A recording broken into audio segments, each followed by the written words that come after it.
Hello అండి, అందరికీ నమస్కారం. ఈరోజు మనం అడబాల అప్పారావు గారు రచించిన లౌక్యం అనే ఓ చక్కటి కథను విందాం. ఇక కథలోకి వెళ్దాం. ఏవండి, మీకు అసలే లౌక్యం తెలియదు. బజార్లో సరుకులు కొనేటప్పుడు కాస్త జాగ్రత్తగా బేరమాడి కొనాలి. ముఖ్యంగా చీరలు కొనేటప్పుడు మరీ జాగ్రత్తగా ఉండాలి సుమా అంది తాయారు భర్త లోకనాథంతో. సర్లేవే, మరీ చిన్నపిల్లాడికి చెప్పినట్టు చెబుతావు అన్నాడు విసుగ్గా. అది కాదండి, బట్టల షాప్లో చెప్పిన ధరలో సగానికంటే తక్కువగా అడగాలి.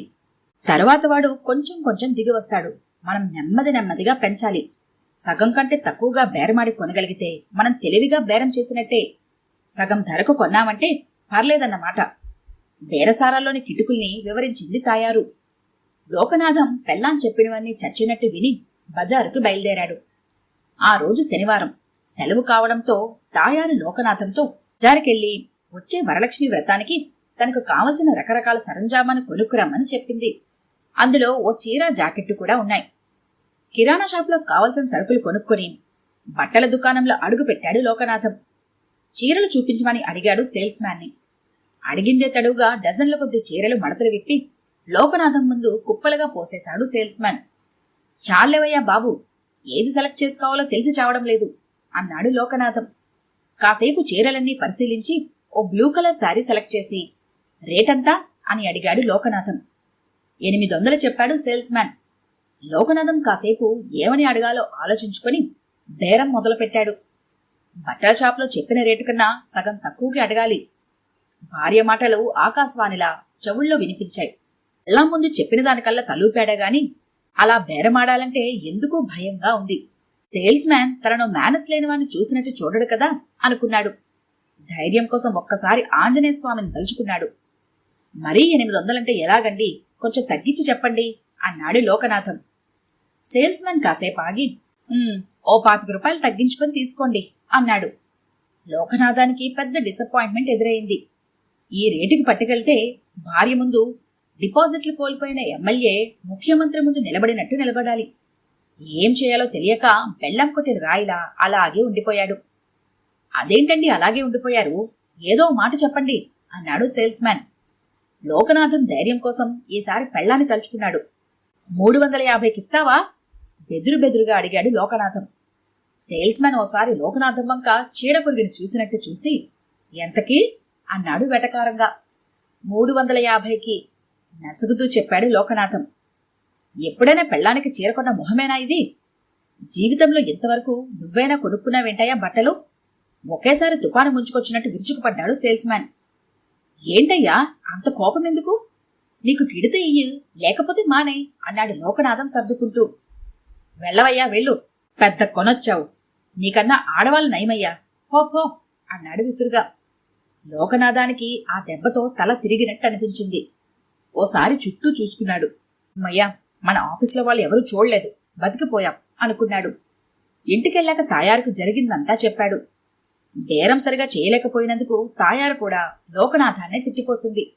బెడ్షీట్లు, రంగురంగుల బెడ్షీట్లు అంటూ రోడ్డు నుంచి వినిపిస్తున్న ఆ కేక విని బాత్రూంలో స్నానం చేస్తున్న తాయారు లోకనాథాన్ని పిలిచింది. ఏమండి, ఆ బెడ్షీట్లతన్ని పిలిచి కొంచెం బేరమాడండి, కుదిరితే 4 బెడ్షీట్లు తీసుకుందాం అంది. అబ్బా, ఆ గొడవ నాకు తెలియదు. నువ్వు స్నానం చేసి వచ్చిన తర్వాత బేరమాడుకో. నేనొచ్చేటప్పటికి వాడు వెళ్ళిపోతాడండి. ఈలోపు మీరు మాట్లాడుతూ ఉండండి, నేనొచ్చిన తర్వాత మాట్లాడతాను. భార్య బలవంతం పెట్టడంతో హాల్లో కూర్చుని పేపర్ చదువుకుంటున్న లోకనాథానికి కదలక తప్పింది కాదు. గేటు బయటకు వెళ్లి ఆ బెడ్షీట్లతన్ని పిలిచాడు. వాడు వచ్చి మూట దింపి రకరకాల దుప్పట్లు చూపించడం మొదలుపెట్టాడు. ఒక జత తీసి ఖరీదెంతని అడిగాడు లోకనాథం. ఏమండి, ఇంట్లో అమ్మగారు లేరా అన్నాడు బట్టలవాడు. ఎందుకడిగాడో అర్థం కాలేదు లోకనాథానికి. ఆ ఉన్నారులే, వస్తారు, నువ్వు ముందు రేటంతా చెప్పబోయ్ అన్నాడు లోకనాథం. 2 బెడ్షీట్లు 450 అండి అన్నాడు. ఒక్కసారిగా లోకనాథానికి గుండాగినంత పనైంది. 450? ఏంటయ్యా మరీ ఇంత రేటు చెబుతున్నావు అన్నాడు. అయ్యా, తమరు బేరం ఆడండి, ఎంతకు కావాలో చెబితే దాన్ని బట్టి నేను రేటు చెబుతాను అన్నాడు. ఆ 2 బెడ్షీట్లు 450కి కొనడం ఏమాత్రం ఇష్టం లేదు లోకనాథానికి. వద్దని పంపించి వేద్దామంటే ఓ ప్రక్క ఈ మూటవాడి జిడ్డులా పట్టుకున్నాడు. మరో పక్క తాయారు వచ్చి బుర్ర తింటుంది. లోకనాథం రిస్క్ తీసుకోదలుచుకోలేదు. ఇంట్లోకి వెళ్ళాడు తాయారు సలహా కోసం. స్నానం ముగించుకుని చీర కట్టుకుంటుంది తాయారు. 450 చెబితే 150 కడగండి అంది ఈజీగా. లోకనాథానికి మతిపోయింది. నోరు పెగలడం లేదు. 450 చెబితే 150 కడగడం ఏమిటి దరిద్రంగాను అన్నాడు మొన్న షాపులో జరిగిన అవమానం గుర్తుకురాగా. అంతేనండి, 400 గాని అడుగుతారా ఏమిటి మీ అసాధ్యం కూలా, భలేవారే అంది. ఈ మాత్రం లోకజ్ఞానం లేదా మీకు అన్న ధోరణిలో. లోకనాథం ఆ క్షణంలో నిజంగానే తనకి లోకజ్ఞానం లేదు అనుకున్నాడు. నా వల్ల కాదుగాని అడిగేదేదో నువ్వే అడుగు. ఆగాగు, అది కూడా ఏ 350కో అడుగు, అంతేగాని 150కి 100కి అడిగితే వాడు తిట్టుకుంటాడు అన్నాడు. ఎందుకు తిట్టుకుంటాడు? ఇవ్వడం ఇష్టం లేకపోతే పోతాడు. మనమేమైనా మనం బ్రతిమాలి పిలిపించామా అంది కొంచెం కోపంగా. సర్లే, నీ ఇష్టం వచ్చినట్టు బేరవాడు, నాకెందుకు గాని అన్నాడు లోకనాథం మళ్ళీ పేపర్ చదువుకుంటూ. తాయారు బయటకొచ్చి గుమ్మంలో ఉన్న దుప్పట్లవాడితో, ఏమయ్యా, జత బెడ్షీట్లు 150కి ఇస్తావా అంది. కిట్టదండి. ఎందుకు కిట్టదు? మొన్న నేను ఇలాంటివే షాపులో తీసుకున్నాను, మా పిన్ని గారికని. 100కే ఇచ్చాడు. ఏదో నువ్వు అంత దూరం నుంచి మోసుకుని తిరుగుతున్నావు కదా, అదీగాక ఇంటికి తెచ్చావు కదా అని ఓ 50 ఎక్స్ట్రా పెట్టాను. ఇస్తే ఇవ్వు, లేకపోతే లేదు అంది. అది కాదండి, ఇంకో మాట చెప్పండి అన్నాడు బట్టలవాడు. నే చెప్పేదంతే, నువ్వు చెప్పాల్సిందేమన్నా ఉంటే చెప్పు అంది తాయారు.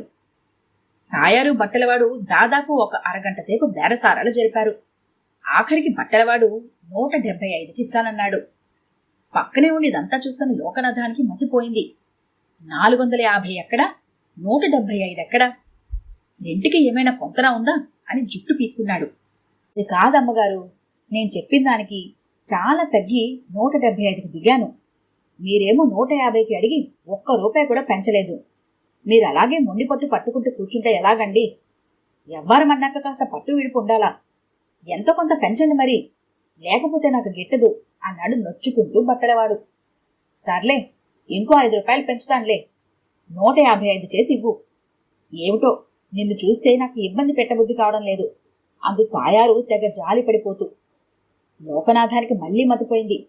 బట్టలవాడు కాసేపు వెనక ముందులాడి ఓ నిట్టూర్పు విడిచి, సర్లే, ఆ 155కే 2 బెడ్షీట్లు తీసుకోండి అన్నాడు. లోకనాథానికి తల తిరిగిపోతోంది. తాయారు బట్టలవాణ్ణి పంపించివేసి లోకనాథానికి చిన్న సైజు క్లాసు పీకింది. ఇప్పటికైనా బేరమాడడం నేర్చుకోమని దాని సారాంశం. లోకనాథం పక్కింట్లో ఒక బ్యాచులర్ దిగాడు. అతను బట్టల షాప్లో సేల్స్ మ్యాన్ గా పనిచేస్తున్నాడు. కొంతకాలం తర్వాత అతనితో లోకనాథానికి పరిచయం పెరిగింది. ఏమయ్యా సురేష్, మీ బట్టల షాప్ వాళ్లంతా బేరసారాలు జరిగేటప్పుడు ఆడవాళ్లకిచ్చినంత అవకాశం మగవాళ్ళకి ఎందుకివ్వరు? పైపెచ్చు ఆడాలలా బేరమాడితే మగాళ్లను తిడతారు కూడా అన్నాడు లోకనాథం. అబ్బే, అదేం లేదండి. సాధారణంగా ఆడవాళ్ళ మనస్తత్వాన్ని బట్టి కొంచెం రేటు ఎక్కువగా చెబుతాము. వాళ్ళు బేరమాడి తగ్గించుకుంటారు. వాళ్ళకదో తృప్తి. కరెక్ట్ రేటు చెప్పేసి బేరమాడడానికి ఛాన్స్ ఇవ్వకపోతే లేడీస్ కొనరు. అదే మగవాళ్ల విషయంలో అలా రేటు పెంచి చెప్పలేము. అందుకే మగవాళ్లు మరీ తగ్గించి బేరమాడితే మాకు కోపం వస్తుంది అంటూ అసలు కిటుకు వివరించాడు సురేష్. ఇప్పుడు లోకనాథానికి బాగా అర్థమైంది ఎవరు అమాయకులో. ఈ కథ కనుక మీకు నచ్చినట్లయితే లైక్ చేయండి, షేర్ చేయండి. మరిన్ని ఇంట్రెస్టింగ్ కథల కోసం మా ఛానల్ని తప్పకుండా సబ్స్క్రైబ్ చేసుకోండి.